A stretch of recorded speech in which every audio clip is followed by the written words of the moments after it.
Ba-da-ba-ba, ba-da-ba-ba. All right. Promoter 101. Promoter 101. Promoter 101. Promoter 101. Promoter 101. Promoter 101. Promoter 101. Promoter 101. Promoter 101. Frank Wing, APA, Nashville, Promoter 101. Welcome, one and all. It's time once again for the Promoter 101 podcast. And this week, we've got a great featured interview coming up later in the podcast with 7S Management's Chris Tetzeli. He's one of the most respected managers in the game. He shares some wisdom, his past, and he looks towards the future, Dan. Looking forward to hearing from him later on in this podcast. Also, a very special war story from Nicole Barcelona. She's going to talk about her legendary father, Frank Barsalona, who pretty much created the touring game in America at the level we know it today. This is truly one of the better pairings in the history of this podcast. And so without any more gilding of the lily, let's get to it. Fergie, Tour Design. I'm on Promoter 101. Have you missed any of the past Promoter 101 episodes? Well, as always, we've picked out a fine one for you this week. It's episode 87, and you can hear that at promoter101.net, along with the rest of our past episodes, and current ones for that matter. Ep 87 was a great one. We had third-generation concert promoter NS2's Darren Lashinsky. Glastonbury Festivals, Ben Chelish shares his path of passing the bar and how he wound up in the festival business after going to law school, which you got to admit, Luke, is not exactly something you expect to hear when you graduate law school. When's the first festival date? It isn't indeed. We wrapped that podcast up with 3 questions from the Ready Room's Colin O'Brien. Really a really great session. Hey, so you got a free minute? Please drop us a review or subscribe to our podcast or tell a friend. It's always helpful when you share with other people what you like about our podcast. And maybe even more important to us that you don't share what you don't like with them. Please don't share what you don't like. Hi, my name is Jay Williams from WME, and you're listening to Promoter 101.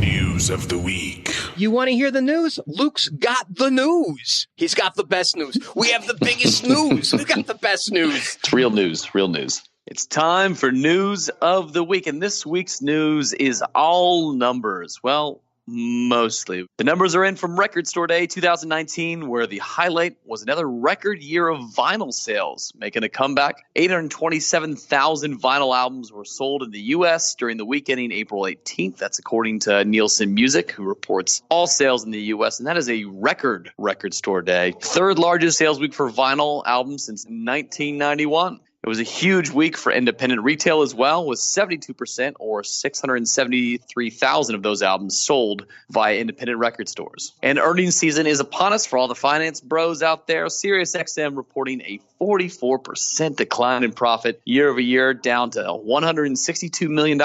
Largely, decline is attributable to the $76 million in acquisition costs related to their buyout of streaming giant Pandora. Sirius Xm added 131,000 net new pay subscribers this past quarter to end with 29.1 million paying subscribers. Pandora's monthly active users were down from 73.2 million in the year prior to 66 million in this quarter. It added a net 246,000 subscribers to end with 6.2 million paid. Jim Meyer, the SiriusXM chief executive, had a lot to say about the positives of the quarter into the acquisition of the streaming service Pandora, saying, "With the addition of Pandora to SiriusXM, we now have more to offer subscribers and listeners than ever before. Last month, we created Pandora's first ever content team, and those talented professionals launched our first joint offering, Pandora Now, a full-time SiriusXM channel and Pandora station and playlist curated from Pandora data at the top trending artists." Stay tuned for more information on the financial health of the recorded business and the live business as Live Nation announced the reported earnings on May 2nd. And finally, wrapping up the news this week with some congratulations for some promotions. Congrats goes out to Sylvia Rhone, who's been promoted to the chairman and CEO of Epic Records. She's tasked with leading the overall creative direction and management of the Sony Music label. Rhone has been responsible for the recent successes of Camila Cabello, Travis Scott, 21 Savage, DJ Khaled, and so many more. The former Elektra Entertainment Group's CEO and Motown Records president will deliver a keynote address in Mid-M, the conference in Cannes every year, this June, with super lawyer Dina LaPolte conducting the interview. The night after interview, she'll receive her Hall of Fame award. Also moving on up, Steve Lassiter has been promoted to the co-head of worldwide music at APA. Lassiter, who was previously the senior vice president and head of concerts at APA Nashville, will now oversee all APA music operations for APA's concert division alongside fellow co-heads of worldwide music, Bruce Solar and Steve Martin. And finally, the Big Machine label group has announced that George Briner has been elevated to the president of the Valerie Music Company effective immediately. Briner has been leading the label imprint on a groundbreaking promotion and marketing strategies for artists like Thomas Rhett, Brantley Gilbert, Justin Moore, Eli Young, Aaron Lewis, as well as Tyler Rich. Congrats goes out to all those folks, and that'll do it for the news of the week. Hey there, this is Seth Hurwitz. I am one of the last independent promoters and proud of it, and you are listening to Promoter 101. Our first segment this week, we've got a great war story with some touring royalty. Nicole Barcelona is here to talk about some stories about her father, Frank Barsalona, Primary Touring's principal, who basically started the touring game here in the U.S. When you think of rock and roll history, the concert business had only one godfather on the promoting side and the agent side. Clearly on the promoter side, it was Bill Graham. Everybody knows he was the guy. And when it comes to the agent that really built the system, particularly in the U.S., Frank Barsalona was the godfather of the modern-day booking agent and touring system. Joining us right now, the daughter of that legendary agent, Nicole Barcelona. Welcome to the podcast. Thanks so much. Thanks for having me. Just thrilled that we can talk about some of the history. You're going to share with us some of the cool stories, huh? Yeah, there were many, but I have just a few that I remember. Frank was a great storyteller, but there were a couple that stuck out. We have actually like a binder that Stephen Van Zandt put together of all these incredible stories that he had different promoters and agents and stuff tell back probably in the early 2000s. So hopefully we'll have those published soon enough, but just a couple that stick out for me personally. I think that's a cool story within itself. Stephen put this together about my dad. Like, that alone, like, how cool is that? Yeah. Oh, well, he and Frank were like inseparable. They were such great friends, and he has been like one of the greatest champions of the history of rock. I think he's like an incredible historian himself, and so he was so smart before Frank started kind of coming down with signs of dementia to have this, actually a film crew and an interviewer kind of follow Frank around for months and just kind of recorded his stories and put it down on paper, and then went to a bunch of the promoters and agents and got the Frank background stories from them as well. So there's just this incredible written history now, which is amazing because hard to remember it all. Well, I'd love to see that come out in some form. That would be amazing. Yeah. So when I think about Dad, a couple of stories kind of stuck out to me when I was trying to think this morning through stuff that were kind of quintessentially Frank. One of them was a story that Bono tells, and he obviously tells it way better than I will do it justice, but he tells this great story of when he was coming over from Ireland for the first time to America. He was just a kid at the time, and his parents warned him about Americans, you know, that they're very like tactile and aggressive, and so he kind of had this preconceived notion. So he gets off the plane, and of course, who's the first person to greet him but Frank? And if you knew Frank, he was like the most tactile person. He would just grab everyone's face and kiss them and hug them. Very, very Italian, physical affection. And so Bono walks off the stairs to the plane, and Frank grabs his face and just plants a big kiss on his cheek and gives him a big bear hug. And Bono just tells the funniest story of thinking, oh my God, my parents were right. These people are crazy.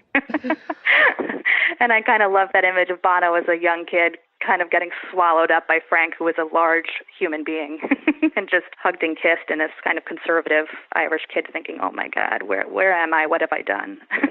And he represented you too forever, right? Like until they wound up doing the Michael Cole like world tour stuff, right? Yeah, he did. You know, he and the band were really close. Like I think that one of the things that everyone will say about Frank is that his music business family was his family. You know, everyone was kind of a part of our family, and everyone who he worked with certainly like would come to dinner and come to his house in Westchester and come down to Nassau, and just, you know, everyone was kind of welcomed in. June cooked for everyone. Pete Townsend still says that he loves my mom's meatloaf more than anything. So it was really kind of an extended family. So he took it really seriously, and he kind of treated everyone as though they were just a part of our nuclear family. And so him and you two had a great relationship for a long, long time. It was actually, I think, one of the relationships that when the working relationship ended, it was really hard for him. I think it was the Zoo TV tour, I want to say. That or the one after that. But in the early 90s, and I think that they kind of, actually Bono tells this story too. He told it in this video clip at this awards thing that my dad was honored at Northrop Robbins in the early 2000s. Bono said that they kind of put together the idea for the tour, and it was different from their previous tours. They had like a lot of paraphernalia all over the stage, and I don't know if there were pyrotechnics, but it was just a lot more production than they had done previously. And Frank went to the band and to Bono and said, I really don't think this is going to work. This is like not you, and it's kind of ridiculous. And they didn't agree, and they were super close and could give each other constructive criticism. So I think they took it for what it was worth. And Frank certainly always told everyone his opinion. And I think he saw his role as an agent as more of an advisor than anything. And so he always kind of gave his feedback. And so he told the band he just wasn't sure if that new, bigger production vibe was going to work. And I don't know if it was that tour or the next tour that they kind of opened it up to bids from other agents. And I think that's tough for Frank to take, certainly because he did feel like all of his acts were part of the family. And then Bono, in this clip at this Northrop Robbins thing years later, 10 or so years later, he said, Frank gave us that criticism, and at the end of the day, he was right. It was just a different direction that we went in, and I don't know how it ranked in terms of how their tours did, but I think that he had that kind of ongoing relationship, even when he wasn't working with bands anymore, that they could kind of go back and forth and be really honest and open and just kind of admit when things were working and when they weren't. And it was special. He kept, really close to all of the artists he worked with, most of them at least. And I could certainly see where that opinion would matter, because I saw that show when it toured, and the video screens were cool, but there was so much going on stage. Yeah. The stage was cluttered with huge, massive productions, and I want to say moving cars and big screens and George Bush popping up. Right. I remember Frank saying there's a huge lemon hanging from the ceiling. Like, you want to have a lemon on a toilet? So, like, this is not a good sign. Yeah, it was an interesting moment, and clearly they've gone back to smoother and sleeker and more focused on the band. Big, but sleeker. Right. And I think for Frank, the live show was first and foremost to him. That was the most important element of a career, certainly back in the day when you literally would find new audiences live. However much that's true now, I don't know, and just kind of work on your craft with every show. And so I think that was always, he really felt like that performance was number one. And when there were kind of added elements, he thought maybe that stuff got lost. So I don't know, he was able to really act in that role as an advisor to a lot of bands, and I think that they appreciated that feedback. There's so many bands that he represented and worked with. He was big with bringing some of the biggest European bands over, really in the forefront there. But, Van Halen, Tom Petty, was it Springsteen? Like, he had his handful of big American acts, too. Yeah, he did. I think, the British invasion stuff was just really good timing. He was really bright to see stuff happening. He used to tell the story that he worked in the mailroom at GAC, and he went to the guys who were in charge at the time and said, I hear that. I think this rock and roll thing is really going to take off. You think I could maybe book a band or two? And they said, kid, you can have the whole department. It's going to be dead in a couple of years. And so he started booking bands, and it worked. And then he started Premiere. But my mom, funnily enough, she was a rock journalist from London and came over here to do the first interview in America with the Beatles for a UK publication. Oh, wow. And they met through the Beatles and that whole network. And she was British. And so, my dad always said that she kind of lended this credibility to him as an agent for all the British bands coming over, because they kind of felt at home in our household when they would, be invited over, and Dad would kind of talk to them about their careers and the tours and everything they were trying to do in the U.S. And so I thought that was really cool to hear, because I work with international artists now, and it is hard when you're bringing someone over to the U.S. for the first time and trying to convince them you know what you're doing.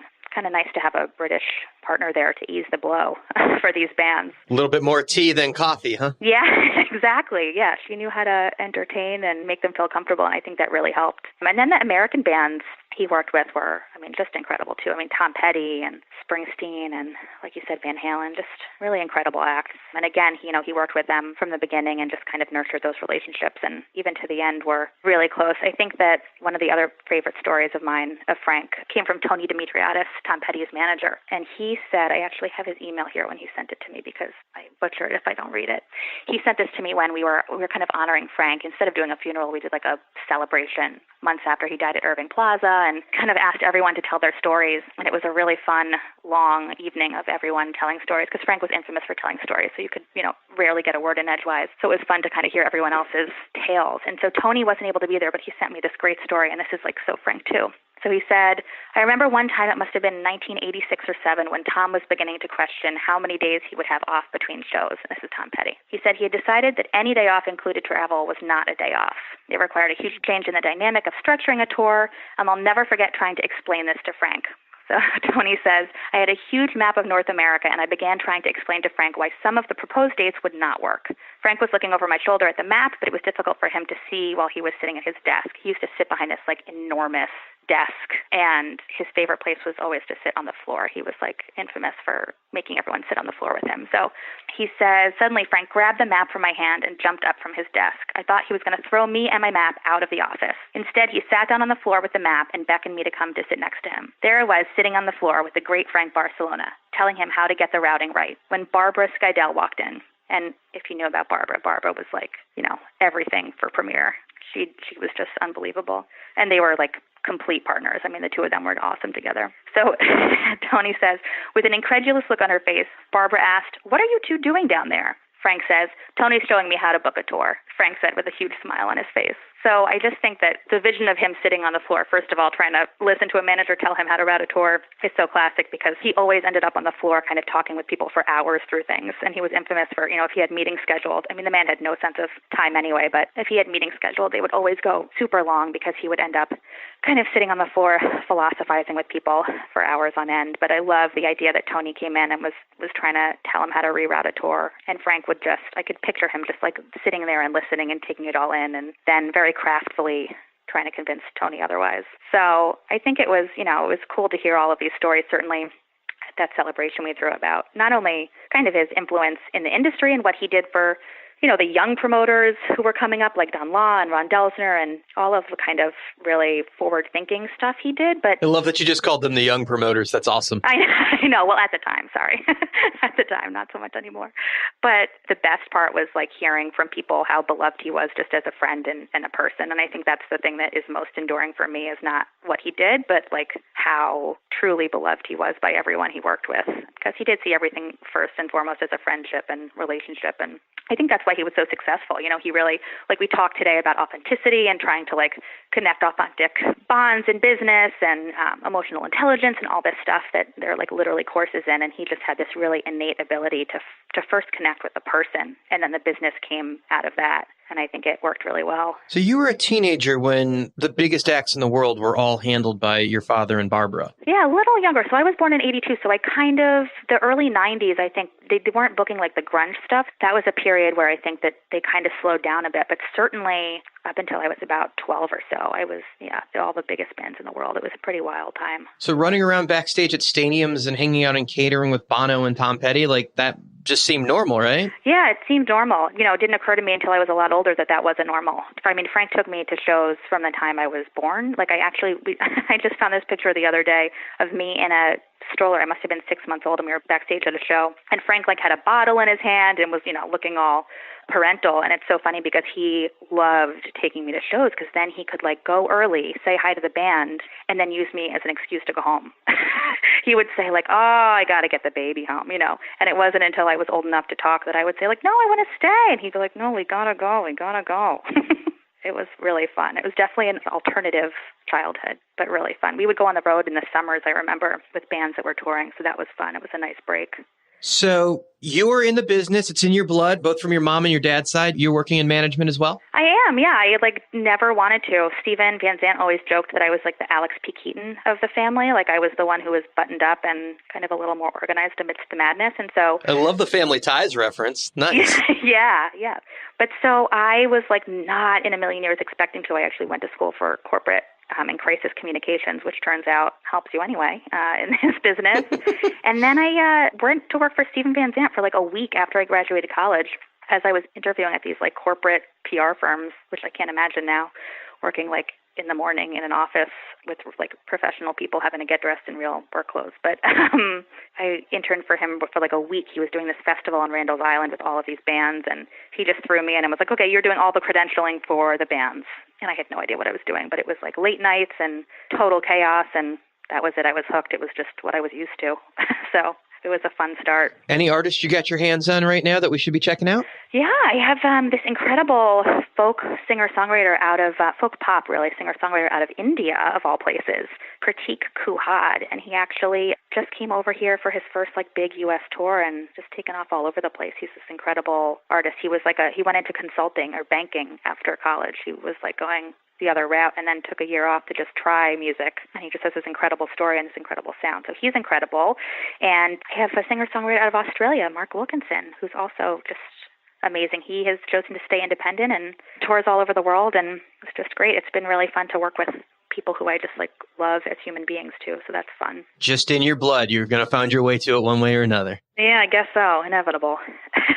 Well, I can't thank you enough for sharing a little bit of those stories about your dad's life. I think it's part of the industry that so many of us that make our living in it just completely just want to know as much as possible about the guys that invented our world. And clearly, Frank was one of them. Oh, well, thanks so much for having me and for talking about him. Nicole and I met in a cab line outside the Austin Hilton during South by Southwest. We shared a cab to the airport and got to talking. We've been friends ever since. By the way, 10 minutes into the conversation, me.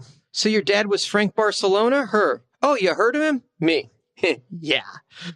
If you haven't heard of the phrase Barsalona Concert Network, you really just don't know touring business yet. It really is how the whole thing started. And we owe pretty much everything to that agency and to Barbara and Frank. So thank you both. Hey, this is John Phillips with Silverback Music, and you're on Promoter 101. Tweets of the week. Hey, it's that time of the week. It's your Thursday Tweets of the Week. Let's start with this one, Dan. This is from last week. When an agent starts the day with my favorite game, can I slide this past the promoter? You can try, and good on you if you can get the best of me. But if you get caught, the trust will be lost. And that's a hard one to get back, let me tell you. This one. He's not dumb. Well, he's street dumb. This one came out of a conversation with my partner this week when trying to describe a venue owner that didn't understand how to settle, but I didn't think he was being shady. Actually, I think I was describing this to you as well, Luke, for the exact same person. We won't name names this week on this podcast, Dan. No, but I think you know who I'm talking about. I think I do too. That will just about do it for Tweets of the Week. Make sure you follow Dan on Twitter. He's at The Jew. And I'm not dumb, but I'm street dumb. Susan Rosenbluth, Golden Voice, on Promoter 101. On Monday's podcast, we were joined by 7S Management's Chris Tetzeli here for Turning the Tables, and now we have him back on the podcast. In case you don't know Chris's story, he is definitely one of the most respected managers in the game, and from his Denver offices and with his team, he looks after the careers of some amazing artists, including Nathaniel Rateliff and the Night Sweats. He's here today on the podcast to share some wisdom and his past as he looks towards the future. Hanging out in Denver with Chris Tetzeli. Dude, welcome to the podcast. I'm so glad to be here and glad you're in town on a sunny day in Denver. 300 days of sunshine, man. I miss it here. Let's start with the present, and then we'll go back and do some history. You got it. You get to play the management game, and you got some of the best artists in the world. It's like, we should definitely talk about Nathaniel, but man, Mary Chapin Carpenter, it's like, how epically legend. You get to call our client. It's fucking awesome, dude. It makes it easy to go to work. So 7S is really on the grow. It's got a huge roster and a bunch of people over there now, and you guys are really just breaking ground and expanding these days. I love it. There's no master plan. I would honestly, in some ways, I think I would freeze it right now. We're 22 people, which is a great size. You know, everybody talks to each other. There's a lot of communication. There's a lot of pride in the company. Speaking of Denver, we take a lot of pride in being a company that was born out of Denver in this amazing music community. But I think we're really focused on trying to make every single day in the office as meaningful, productive, and positive as we can, and doing our mission for the artists that we work for. And again, the size right now is phenomenal. We've got Brian Schwartz, Alex Brawl, and I. We sort of run the company as the three partners. And then there's an incredible group of people who we work with, and there's some managers coming up that are growing into their own, and that's probably where the growth is for the company. So those guys grow out of sort of helping as day-to-day managers and establish their own career, and hopefully we foster that and provide a really clear path forward for them to do that. You were at Red Light for a good part of your career. Yeah. You started out in Corin's office, and you moved out to Colorado. You started the Red Light office here, right? Correct. Where did the idea of leaving the beautiful world down there in the South and coming out to Colorado come from? I love Red Light so much, and Charlottesville is an incredible town that takes so much pride in having spent so much time there. I married an amazing Denver girl.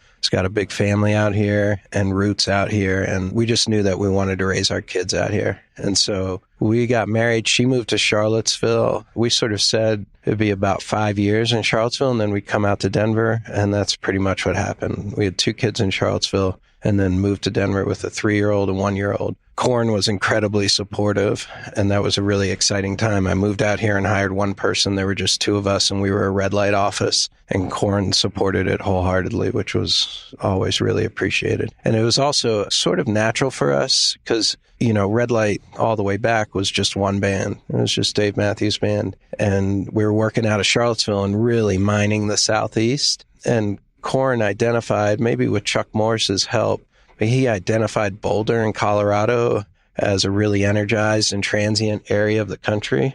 So we sort of leapfrogged a lot of places and started coming out to Colorado. So we had a lot of history. And I think part of that was bands like The Samples and Big Ed Todd asked DMB to come out here. So we just always had a really good relationship with this area. And so when I brought the idea to Korn, he was super respectful and didn't hesitate to support it. Leaving Red Light was incredibly hard. It had been your home for so long. Yeah, I was the first employee there and had a very deep love and almost paternal relationship with Korn, and still do to this day. And leaving was just simply the idea at the age of 45 of trying to have the challenge to do it on my own. And that was it. And at that time, Brian and Alex were in the office. They made the jump with me, which was really appreciated, but it didn't come without a lot of mixed emotions, and it still does. It was a huge part of who I am and my history and what I learned, and amazing people. I still consider some of my best friends to be there at Red Light. I love them. But it was a personal journey, and it's been rewarding. So what does 7S stand for? It's 7th and Santa Fe. It's nothing more really? more exotic than that. There are some actually pretty cool, well thought out business principles called the 7S business principles. And some of my smarter friends who had maybe gone to business school were like, wow, we're really glad you named your company after that. I was like, what are you talking about? Other people claim we wanted to have a hat as cool as the C3 hats that they were handing out at the time. But it's just a nod to our neighborhood in Denver that we love so much. Let's talk about the Amazing X, because as a roster, it's insane. I know you don't have many more, but we first became acquainted when you were in the Yonder world. Yeah. I've always just thought live-wise, there may not be a better band that can just get on a stage and tear a room in half. Yeah. I've always appreciated that every act you work with, I don't have to go see them live to know they're going to be fucking amazing live. It starts with their live show. Every one of your bands. I've always been drawn to that. And again, going back, the first band was out of Charlottesville, and it was Dave Matthews Band. And obviously there was incredible magic to all of those years. But a lot of us sort of came out of the Grateful Dead world. I felt great that I went to about 60 shows, and my boss at the time had gone to over 400, I think. Your boss, you mean Korn? Korn, yeah. So we all sort of came out of that world, and DMB had that power where they won it every night. You as a manager, you're out there doing everything possible, sowing the fields and trying to set it up and make the right moves. But I've always been drawn to bands who bring it in the live scenario. I think we skipped a step. How did you and Korn meet? So I met Dave first when I was at school, and he was a long-haired, skinny bartender in town. And just coincidentally, we were dating girls who lived together.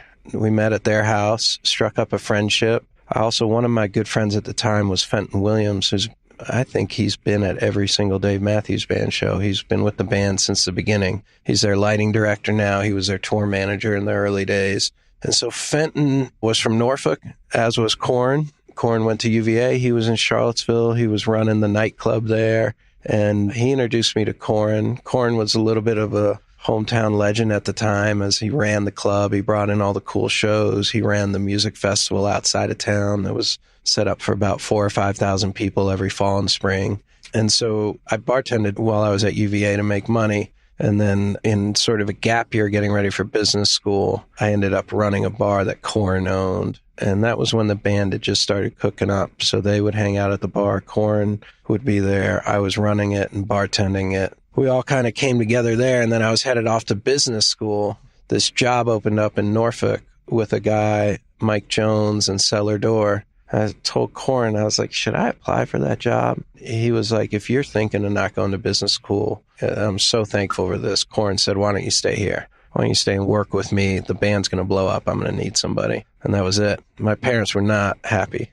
It was a week before going to business school. So if that girl that was roommates with the girl that was dating Dave Matthews had turned you down when you'd asked her out, you might have gone to business school and never managed any of these artists. There are a lot of ifs in that whole scenario, but that's right. That's amazing. Yeah. But Corin knew that early on that Dave was going to blow. He was already telling you it was going to happen. One moment comes to mind when we played the Horde tour. And again, Blues Traveler was one of the bands we came up with, and Dave Fry was a big part of things. I think we went down to Raleigh, North Carolina to play on the Horde tour, which we thought was a big thing. And it was at the time. Yeah, the thing was the Warp for hippies. Yeah, but we were playing an amphitheater, and I would bet it was maybe the first amphitheater show for DMB. And I remember we sort of walked the band on. They either played first or second. You know, it was a third full amphitheater. And I looked up all wide-eyed to Corin, and he was as focused as always. And I was like, wow, this is amazing. And he's like, we're going to be bigger than this whole thing next year, you know. and he was right, you know.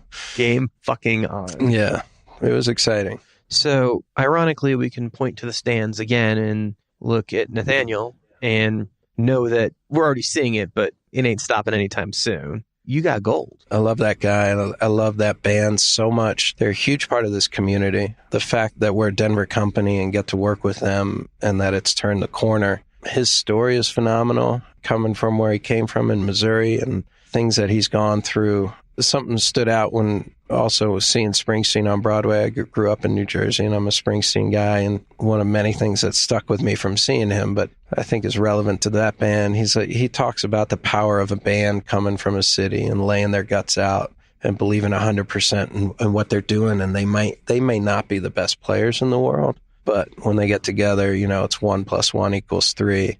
You know, I feel that way about Nathaniel and the Night Sweats. And it's another thing where everybody who leaves at shows converted and blown away, and that there's 100% sacrifice from that band every time they go on show. It's never lost. So it's been rewarding on every level. How did that wind up coming together with you? How did that discovery work? Well, like anybody who was into music in Denver, I fell in love with him coming to Denver when he was still playing what we sort of refer to now as the folk records. He would play with a small band, a phenomenal band that, again, it just didn't get the traction it deserved at the time. But you caught on to him early. Yeah, I was into him. I was really into him. And then he took me to lunch at a moment where I think he was a little exasperated and frustrated with the state of affairs with where he was, and he asked if I would manage him, and without hesitation, you know, I accepted. Now, you also work with Mary Chapin Carpenter, who we mentioned earlier quickly. Yeah. If she did nothing else before you did a day of work, she could call it a career and be considered an icon. So when you're taking on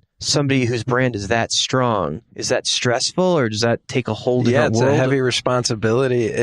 Coincidentally, I was a huge fan of hers for a long time. Her incredible business manager, Marianne McCready, called Corin while I was at Red Light. And I think Corin knew that it was something I was a big fan of and would love to work with. And so we met with her. There is a heavy responsibility to it. There's a real joy to it because, again, she's one of the most extraordinary songwriters I've ever heard. So to be able to brainstorm with her and put projects together and think about, well, let's make an orchestral record, or let's go do a record with Ethan Johns in Western England and see what comes out of that. We've been able to put together projects that are purely artistically driven by her. And she's got respect around the world where pretty much the answers are always yes. And that's exciting. You've definitely got some amazing years. You've picked some great acts, and you've been involved with some amazing people. It's been a blast. Clearly that stuff's not an accident. As far as longevity of career and how to make it in the business, do you got any advice for people coming up? I guess that would be it. I think it's the aspect of it as things move forward and transition. And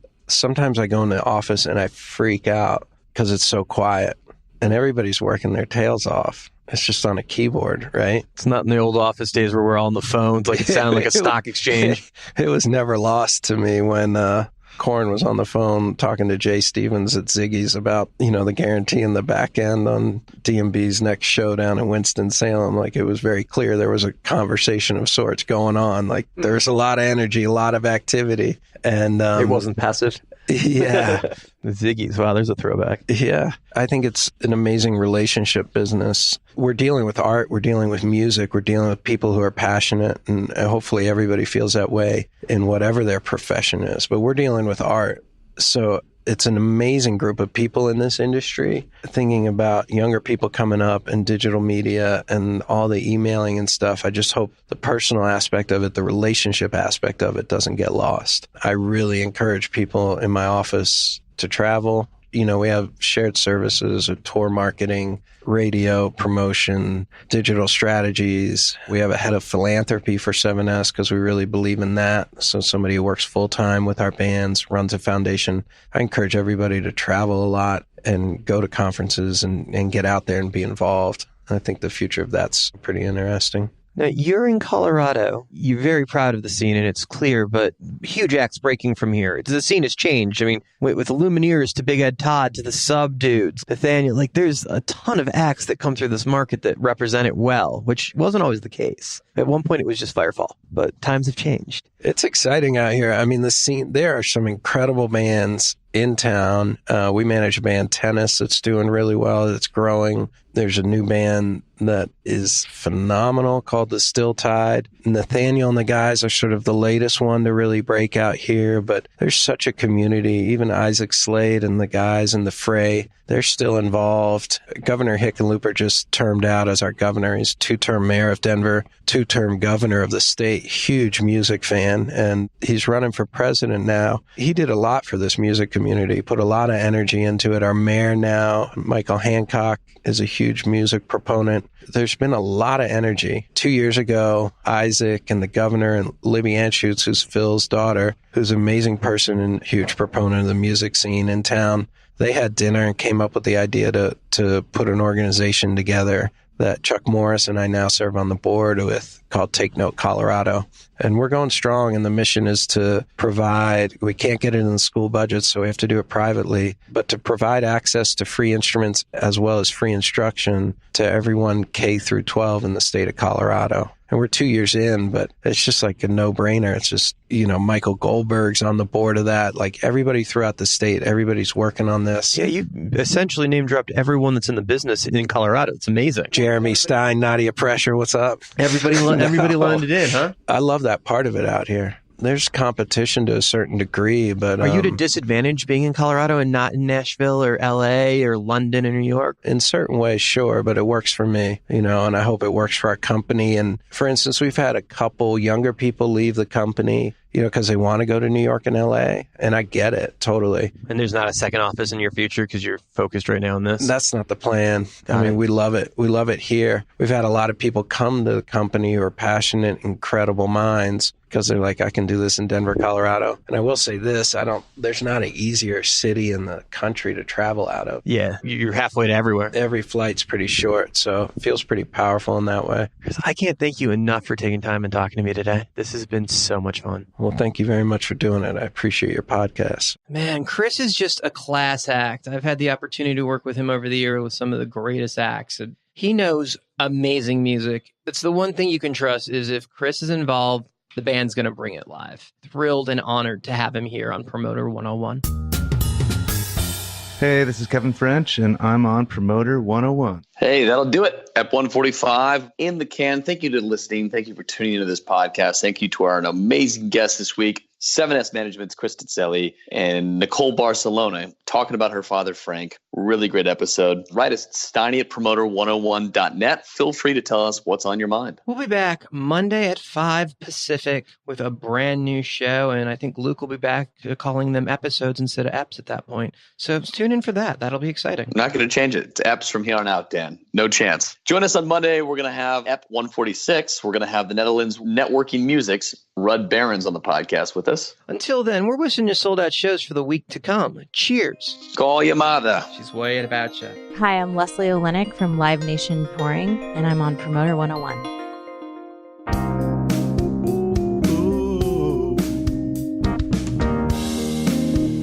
Ba-da-ba-ba, ba-da-ba.